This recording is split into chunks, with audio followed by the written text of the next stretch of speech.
Programme news watch में एक बार फिर नाज़रीन आपको खुशामदीद कहते हैं। और ब्रेक से पहले हमारे साथ मौजूद थे तलत हुसैन, पाकिस्तान के मुमताज़ सीनियर सहाफ़ी और एंकर पर्सन।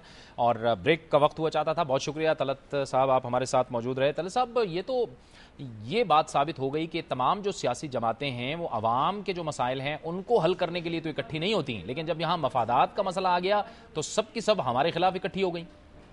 यूं ही होता है, और ये मफादात जो हैं ये वक्ती होते हैं और जाती होते हैं और बदलते रहते हैं। मसलन अभी मैं गवर्नर सलमान तासीर साहब का बयान देख रहा था जिन्होंने इस करारदाद की मजम्मत की है।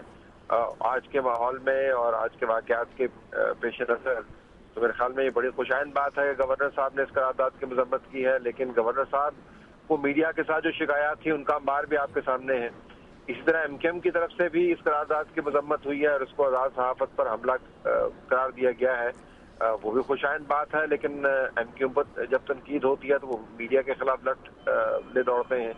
तो पीपल्स पार्टी हो या पीएमएलएन हो और पीएमएलक्यू हो, तमाम के तमाम लोग ये समझते हैं कि जब उनको आईना दिखाया जाएगा तो उसमें जो भी चेहरा नजर आएगा वो देखना नहीं चाहते। तो ये वक्ती मफादात के पेश नज़र सब इकट्ठे हुए हैं। पीएमएलएन जो है उसकी तरफ से करारदाद ये सामने आई। अब नवाज शरीफ साहब पिछले दिनों हमारे के साथ एक नशिस्त हुई तो वो मीडिया से खुश नहीं थे, नालां थे और तनकीद कर रहे थे, और एक नशिस्त में उनसे बड़ी हमारी बहस भी हुई। हमने उनको ये भी कहा जी कि आज़ाद मीडिया में अगर आपको किसी पर एतराज है तो उसका नाम लें, और अगर किसी खास आर्टिकल पर या किसी खास एंकर के ऊपर आपको एतराज है तो नाम लें, सारे मीडिया को तनकीद का निशाना ना बनाएं। तो मेरे ख्याल में ये अक्रॉस द बोर्ड है। अच्छा तलत साहब, अभी इस प्रोग्राम के शुरू में ही एहसन इकबाल साहब बात कर रहे थे कि मीडिया ने इस इशू को ओवर प्ले किया है। तो किस तरह से ओवर प्ले किया है? हमने तो नाम लिए हैं कि जिनकी डिग्रियां जाली हैं वही सामने आए हैं। हमने ये तो नहीं कहा कि किसी जेन्युइन बंदे की डिग्री जाहिर है जाली करार दी हो।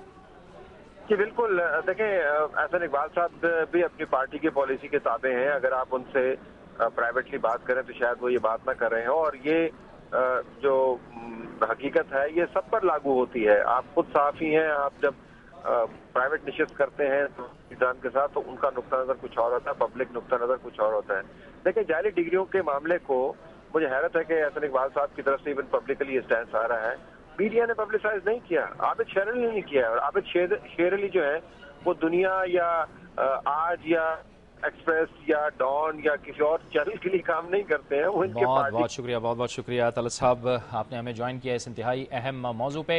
इस वक्त हमारे साथ मौजूद हैं साबिक चीफ जस्टिस जनाब जस्टिस रिटायर्ड वजीहुद्दीन अहमद। बहुत बहुत शुक्रिया वजीहुद्दीन अहमद साहब। एक आम शख्स के खिलाफ तो कानून हरकत में आ जाता है, लेकिन ये जो बाअसर लोग हैं, अरकान पार्लियामेंट हैं जो जालसाजी की बुनियाद पर आए, इनके खिलाफ अभी तक कोई कार्रवाई नहीं हो रही। क्या क्या कहेंगे आप इस पर? जी, कार्रवाइयाँ तो अपने तौर पर शुरू हैं और सुप्रीम कोर्ट ने अहकामात भी निकाल दिए हैं और इलेक्शन कमीशन की जिम्मेदारी भी लगा दी है और ये भी कह दिया है कि इन मामलात को सेशंस लेवल के ऊपर एक मुतय्यना मुद्दत में इनको हल कर लेना चाहिए। तो मैं समझता हूँ कि ऑर्डर्स तो वाज़ेह तरीके से सामने आ गए हैं और इलेक्शन कमीशन भी फ़ाल हो गई है, और गालिबन यही वजह है कि सियासतदान रिएक्ट कर रहे हैं, रिएक्ट करना शुरू कर दिया है, रेजोल्यूशंस पास करनी शुरू कर दी हैं।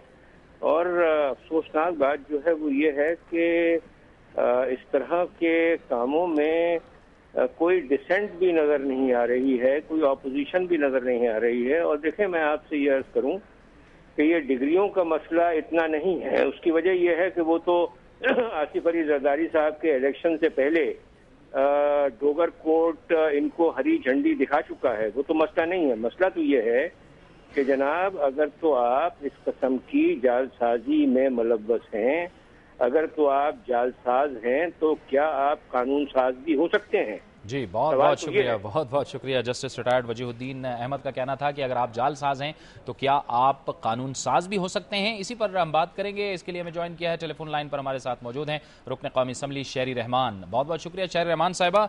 ये जो कुछ आज पंजाब असम्बली में हुआ है, इसकी क्या जस्टिफिकेशन है आपके पास? ये तो बहुत कमज़ोर अखलाकी बुनियादों पर यह सब कुछ हुआ है।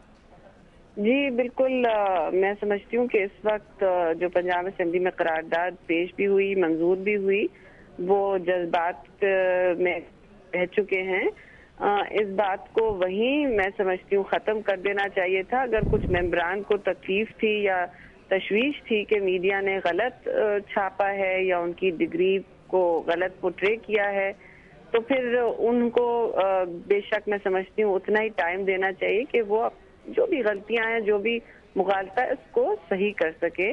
لیکن اتنی بڑی قرارداد پاس کرنا کہ ہم پورے میڈیا کے خلاف ہیں، تو یہ تو ایک بہت شہری بڑی... صاحبہ، لیکن آپ نہیں سمجھتی کہ بجائے اس کے کہ ان ارکان سے چھٹکارا حاصل کیا جائے جو کہ جعلسازی کی بنیاد پر جعلسازی کر کے آئے ہیں، عوام کے اعتماد کو ٹھیس پہنچائی ہے، میڈیا پر تنقید کی جا رہی ہے؟ دیکھیے، اس وقت جو ماحول ہے اس میں بہتر ہوگا کہ ہم کچھ ماڈریشن اور اعتدال لے آئیں اس بات میں۔ یہ بار بار ڈیمانڈ کرنا کہ فلاں کو فارغ کیا جائے اور فلاں کو کیفر کردار، بے شک سب کو کیفر کردار پر پہنچانا چاہیے، لیکن اگر فراغت اور اخلاقی سٹینڈرڈز کی بات ہو رہی ہے تو اوپر سے نیچے تک ہر طبقے کی ہونی چاہیے، ہر کلاس کی ہونی چاہیے، ہر سیکٹر کی ہونی چاہیے۔